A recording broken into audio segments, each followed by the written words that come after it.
င်းတို့ကောင်လည်းကွာအားဟာကတော့ကွာအုတ်ချုပ်မှုရဲ့ပြူစောတိရဲ့ရဲရဲ့ဆိုတာကွာမင်းဓမြတိုက်ဆံမှာမဟုတ်တာအချင်းချင်းမလို့သွားပြီးတော့စနောက်တာလားမှမသိတာမင်းကလေဩအဲ့လိုဓမြတိုက်တာစနောက်လို့ရတယ်ပေါ့အဲ့လိုဆိုအကိုအိမ်ကိုတိုက်ခိုင်းလိုက်လေငါ့ဘောက်တိုက်ခိုင်းမှာအေးလေအဲ့အချင်းချင်းမလို့စရတယ်ဟောမင်းတို့ကောင်နေရတယ်ဩစားတာသေးတဲ့အမှုကြီးအောင်တော့မလုပ်ကြနဲ့တော့ဩစားပြီးတော့မှဓမြတိုက်လိုက်တာပေါ့အဲ့ကြောင့်မို့လို့စစ်တပ်တို့ရဲတို့ကလည်းပေါင်းပြီးတော့မှဒီအုပ်ချုပ်ရေးမှုနဲ့ဒီပြူစောတိကောင်းဆောင်စသုံးအားဖြင့်ဆိုပြီးတော့မှဒီလိုလာစလို့ဆိုပြီးတော့မှထောင်နဲ့15နဲ့ချလိုက်တာပေါ့ဟာလားအဲ့လိုလားအခုစကားကိုအခုတက်မတ်ပြောဖြောင်းတန်းပြောကိုဘက်ကိုမရက်နဲ့ကိုဘက်ကိုရက်တာခွေးပဲရှိတယ်ခွေးပဲရှိရလိမ့်မဟုတ်ဟရလိမ့်ပဲရှိတယ်ကွာခွေးမဟုတ်ဘူးကွာအခုတို့အားပေးနေရလိမ့်မမို့တော့ခွေးလေခွေးပေါ်တာငါတို့အားပေးနေခွေးအောင်လိုက်ဟုတ်တယ်မရိုင်းနဲ့မရိုင်းနဲ့ဟုတ်တယ်လေစောက်ခွမပြောင်းနဲ့အခုမှပြောင်းနေတာနော်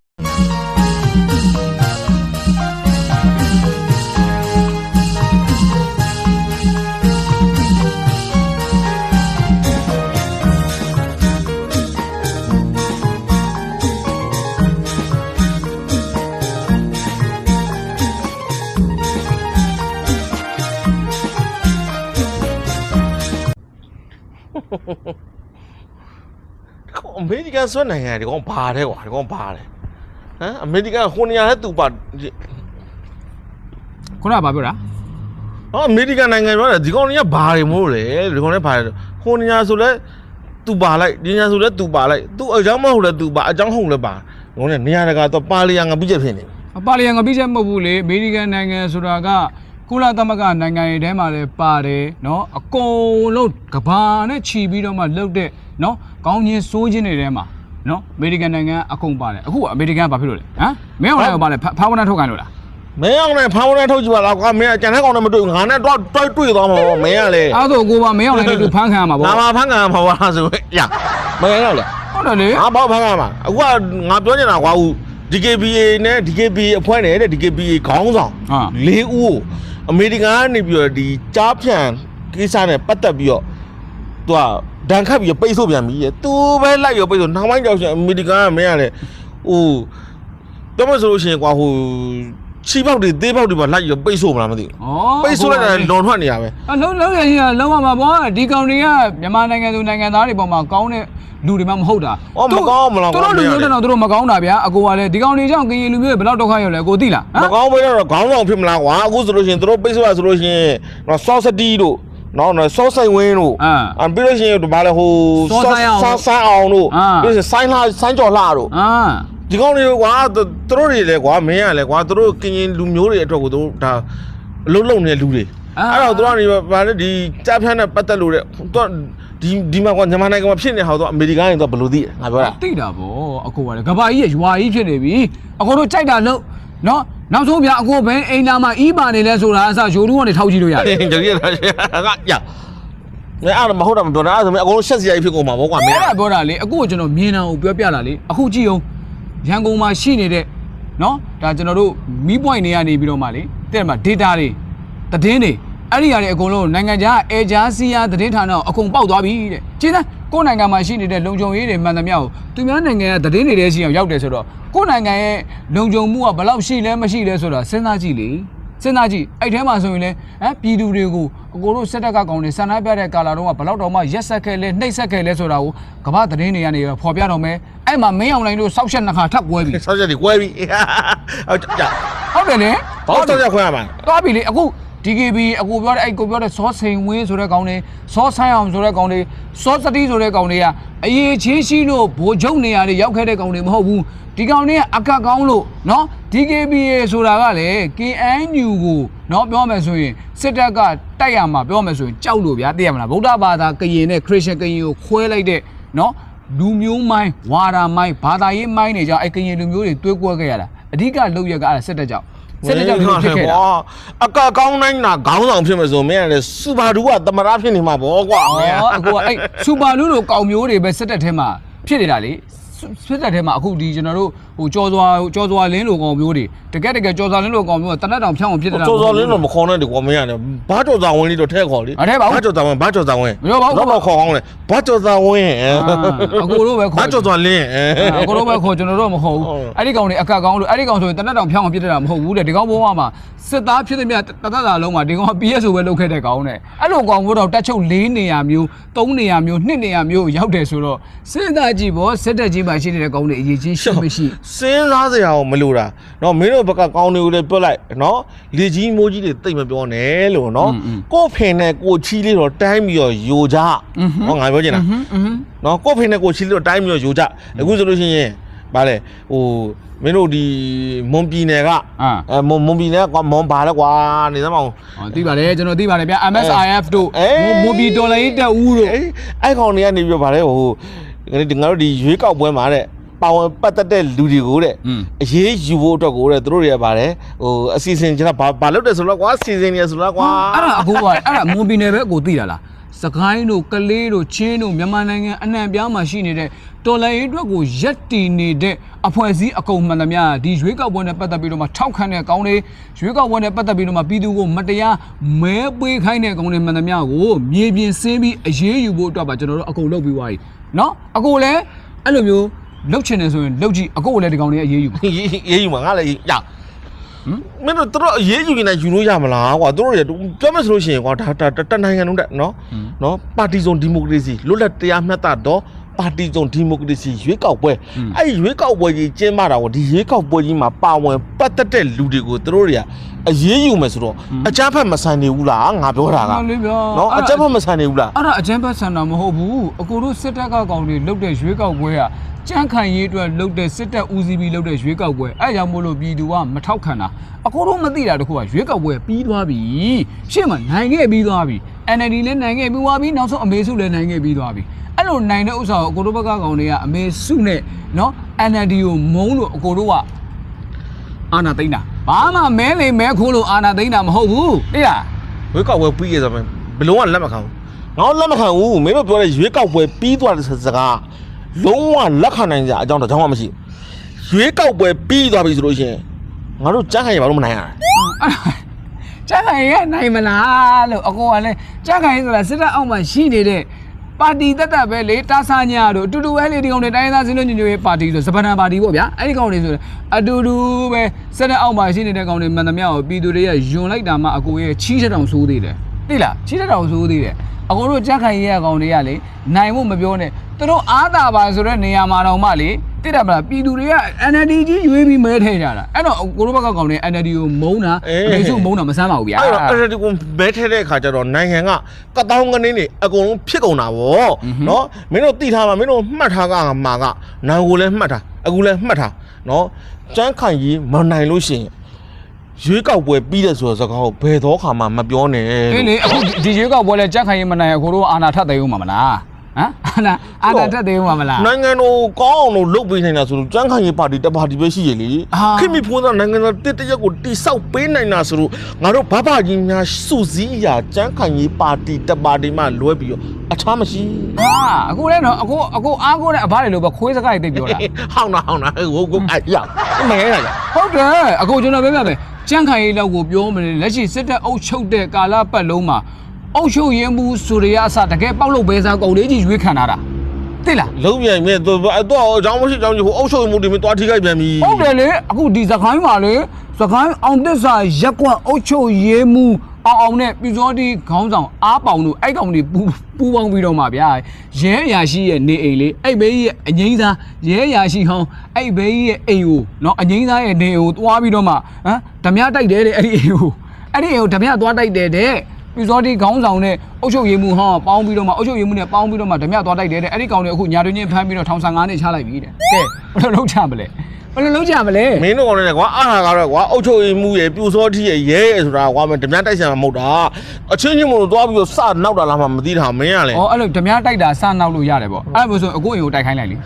ငါ့ရင်ဘောက်တိုက်ခိုင်းမှာအေးလေအဲ့အချင်းချင်းမို့လို့စရတယ်ဟောမင်းတို့ကောင်တွေကလေဩစတာသေးတဲ့အမှုကြီးအောင်တော့မလုပ်ကြနဲ့တော့ဩစပြီးတော့မှဓမြတိုက်လိုက်တာပေါ့အဲ့ကြောင့်မို့လို့စစ်တပ်တို့ရဲတို့ကလည်းပေါင်းပြီးတော့မှဒီအုပ်ချုပ်ရေးမှုနဲ့ဒီပြူစောတိခေါင်းဆောင်စသုံးအားဖြင့်ဆိုပြီးတော့မှဒီလိုလာစလို့ဆိုပြီးတော့မှထောင်15နှစ်ချလိုက်တာပေါ့ဟုတ်လားအဲ့လိုလား အခုစကားကိုအခုတက်တက်မတ်မတ်ပြောဖြောင်းဖြောင်းတန်တန်ပြောကိုဘက်ကိုမရက်နဲ့ကိုဘက်ကိုရက်တာခွေးပဲရှိတယ် ခွေးပဲရှိရလိမ့်မဟုတ်ဟရ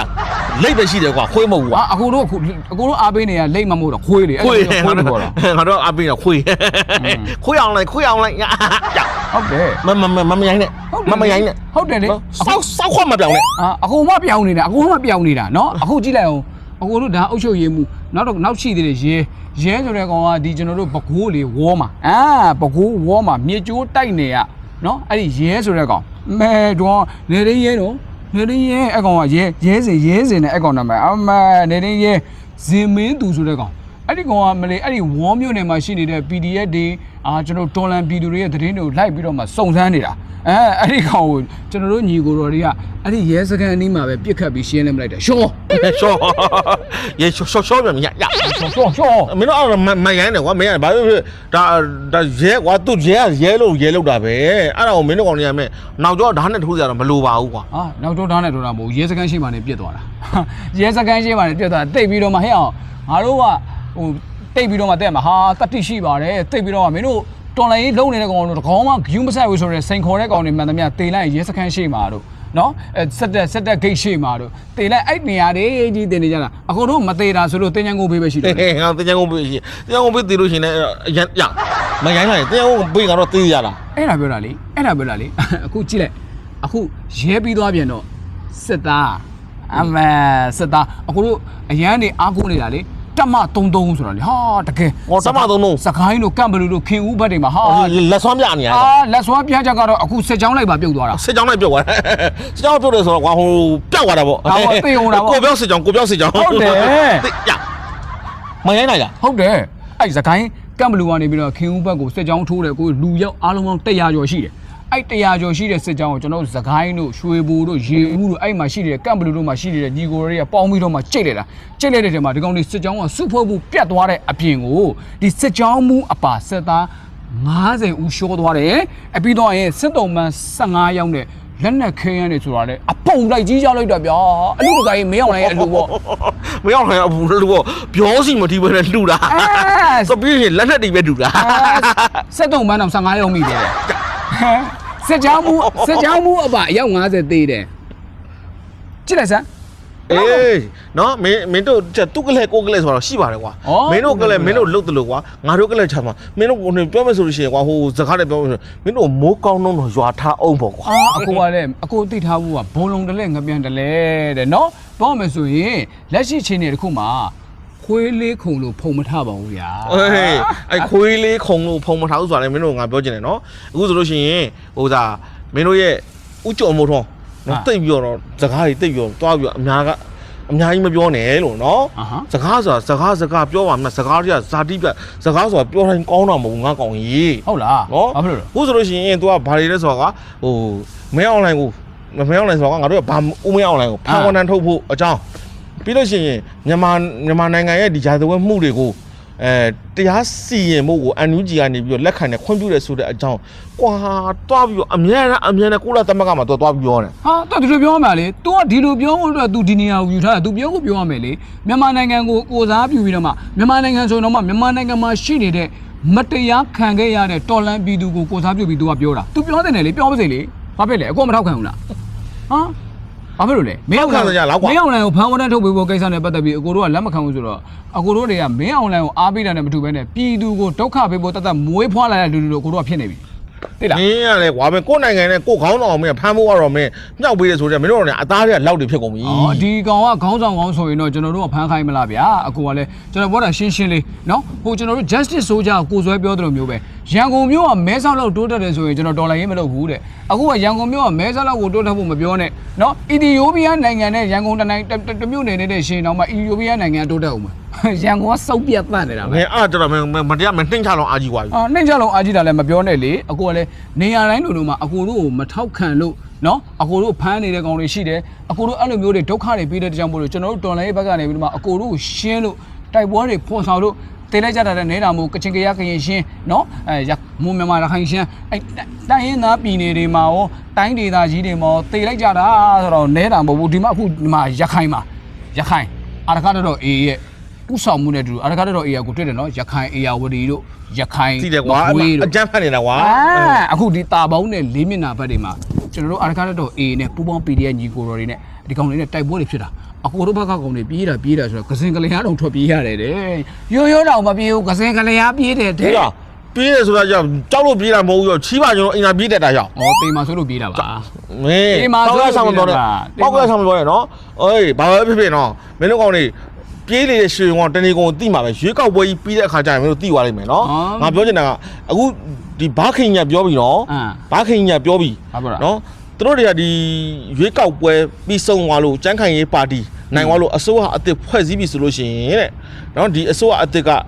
ဒီလမ်းစဉ်ရလဲစစ်တပ်ကချမှတ်ထားတဲ့ဒီ policy လမ်းစဉ်အတိုင်းတို့သွားမှာနော်ပြောယူပါပြီစစ်တပ်ကချမှတ်ထားတဲ့ policy လမ်းစဉ်အတိုင်းစစ်တပ်ပြောတဲ့စကားကိုပဲနားထောင်ရမယ်ဆိုတဲ့ policy လမ်းစဉ်လားဒါပေါ့ကွာအဲ့ဒီကအကိုတို့လှုပ်တဲ့ရွေးကောက်ပွဲစစ်တပ်ကကြမ်းခံရေးအတွက်လှုပ်တဲ့ရွေးကောက်ပွဲဆိုတာတိတာဝိုင်းလေအကိုကိုယ်တိုင်ပဲဝန်ခံလိုက်တယ်လို့ဖြစ်သွားပြီမဟုတ်ဘူးလားအဲ့ဒီခီရီဆိုတဲ့ကောင်ကလေဒီကောင်စစ်တပ်မှာတာဝန်ထမ်းဆောင်ခဲ့စဉ်တော့ဒီကောင်အဆင့်ကဘိုးချုပ်ကြီးတို့နော်ဘိုးချုပ်ကြီးဆိုတာနော်မင်းအောင်လိုင်းလို့အစင်မဟုတ်ဘူးသိလားစစ်ကြောင်းမှုတို့တက်ရင်မှုတို့အဲ့လောက်စောက်စင်ပဲရှိတယ်အဲ့ကောင်ကအဲ့လောက်စောက်စင်ရှိတဲ့ကောင်တော့မှချက်ခိုင်ရေးလို့နေရာမျိုးမှာဥက္ကဋ္ဌနေရာပေးပြီးတော့မှချက်ဖို့ပါတီဝင်နဲ့အကုန်လုံးဒီလိုမျိုးသိတယ်မလားချုပ်ကင်ထားနိုင်တယ်ဆိုရင်ကြံတဲ့လူတွေဆိုရင်ကိုတွေးတာတွေးကြည့်ပေါ့ကြံတဲ့ပါတီတဆန်းကြတို့ပါတီကဘောင်ဝင်သလားမုံမလားဆိုတာကိုစဉ်းစားကြည့်ပေါ့အခုခင်းကြီးကိုတိတ်ပြီးတော့မှနော်ဘောမမနေနဲ့ဘောမရမလို့ကွာခင်ဆိုတဲ့ချိန်တော့တနတ်ကြည်စား16ချက်မှန်အောင်ဘာမှမဖြစ်တာနော်အဲ့ဒီမှာသူ့ဖိုက်ထဲမှာကြည်စား2000ကျန်သေးတယ်ဟုတ်တယ်အဲ့ဒီဟာနဲ့အကောင်သေသွားမှာတကယ်မှန်ရိုင်းလိုက်လားသေသွားမှာဒီကောင်တွေမသေလို့တိုင်းပြည်ကိုဒုက္ခတွေပေးနေတာလေဟမ်ဒီကောင်ရဲမှာလဲဒီကောင်ရဲအကြီးဆုံးလဲဒီကောင်ဖြစ်ခဲ့တယ်နေရာဘောင်းစုံမှာဒီကောင်မဖြစ်ဘူးတဲ့နေရာဒီကောင်မဖြစ်တာတရောင်းသားတနေရာပဲဖြစ်ကြတယ်တရောင်းသားလည်းဖြစ်တော့မှာရှစ်ချောက်ဖြစ်တော့မှာဒီကောင်လေးငတ်နေပြီခွတ်တောင်ပြောက်လာဟုတ်တယ်မစောဟာနဲ့ငါတို့ဘာခင်ယူမစောဟာနဲ့ဟုတ်တယ်ဘာခင်ယူမစောဟာနဲ့အကိုကတော့ခင်းကြီးကိုဘာဖြစ်တယ်တို့ညာဖြစ်တယ်တို့နော်အဲ့ဒီခိုးဝင်ဘင်္ဂလီတွေကိုဝိုက်ကပ်ပေးတာခင်းကြီးနော်အမျိုးဘာသာသာသနာဘာသာတွေဆိုပြီးတော့မှပြူစောတိတဲ့လက်ကင်တုပ်တွေကိုမှမွေးပေးတာခင်းကြီးနော်ပြီးမှအခုလက်ရှိဒီ25ဗျာဒီရွေးကောက်ပွဲနဲ့ပတ်သက်ပြီးတော့မှလေမဲဆွယ်စည်းရုံးပွဲတွေနဲ့ပတ်သက်ပြီးတော့မှလေအဲ့ဒီသူတို့ရဲ့ကြမ်းဖို့တွေရဲ့မဲဆွယ်စည်းရုံးပွဲကိုလာတဲ့သူတွေကိုပတ်စံဘယ်လောက်ပေးမယ်ဓမ္မောက်ဘယ်လိုပေးမယ်ဘယ်လိုကျွေးမယ်ဆိုပြီးတော့ပြောပြီးတော့မှပတ်စံတွေမရလို့ခင်းကြီးကိုဝိုင်းဆဲနေကြတာအကိုသိလားဟမ်ခင်းကြီးကိုဝိုင်းဆဲနေကြတာအကိုသိလားအဲ့ကြောင့်မို့လို့အကိုတို့ဘက်ကကောင်တွေကလေသိတယ်မလားအဆန်လည်းမရှိဘူးညံလည်းမရှိဘူးရွေးလည်းမရွေးချက်တတ်ဘူးသူတို့ဘဘကြီးကကောင်းတယ်သူတို့ရဲ့ဘဘကြီးမင်းအောင်လည်းကြီးကကောင်းတယ်ဆိုတဲ့အတွေးတစ်ခုပဲရှိတယ်အဲ့ကြောင့်မို့လို့တိုင်းပြည်ကပြက်တာလည်းမပြောနဲ့ပြည်သူကလည်းမုန်းတာလည်းမပြောနဲ့ဒီတိုင်းဆက်သွားလို့ကတော့ပြည်သူက